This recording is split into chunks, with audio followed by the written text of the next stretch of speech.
So I'm in the process of preparing for tomorrow's contempt of court hearing, motion to file contempt of court hearing, and just processing all the things and looking at, even with it being a day before the hearing, just looking at my options prayerfully and not trying to rush into anything, because I am a pro se litigant, which means I'm self-representing.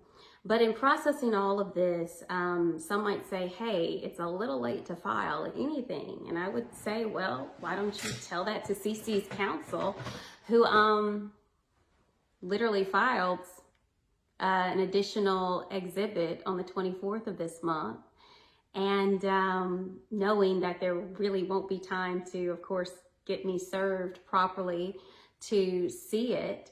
So all that being said is I'm just processing the fact of how all this can really happen, like how this is and isn't moving forward. And I'm seeing what seems like a trifecta of corrupt collaboration. And you might say, what are you talking about? Corrupt collaboration? Well, in seeing just the late filing of course, Richard Manson, Cece's lawyer, to file an exhibit of evidence this late, with the hearing being set on the 27th, and then, of course, filing on the 24th, it lets me know, okay, I still have time to file, because the judge can rule on anything that she chooses to at any point in time, it seems like. And that was given indication to me when we had a February 5th hearing that literally was scheduled 1 hour before the hearing was to start.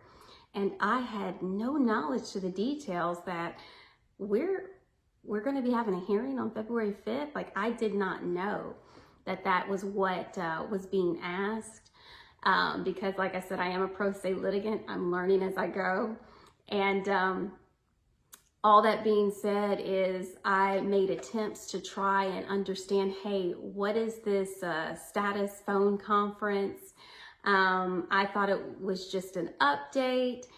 All that being said, and until there was an agreement of, hey, like, can you be at a hearing?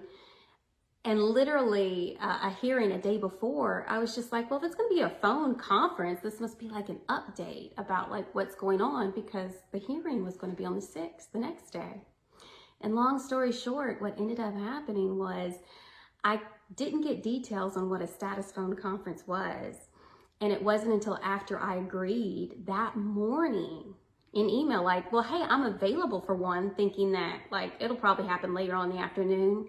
The judge's clerk scheduled it for an hour after I agreed, would not answer any more questions about what is this about beyond saying, okay, we're going to be having a hearing this morning at this particular time, which was an hour from the initial email of saying, well, yeah, I'm available because I want to be cooperative in this legal process.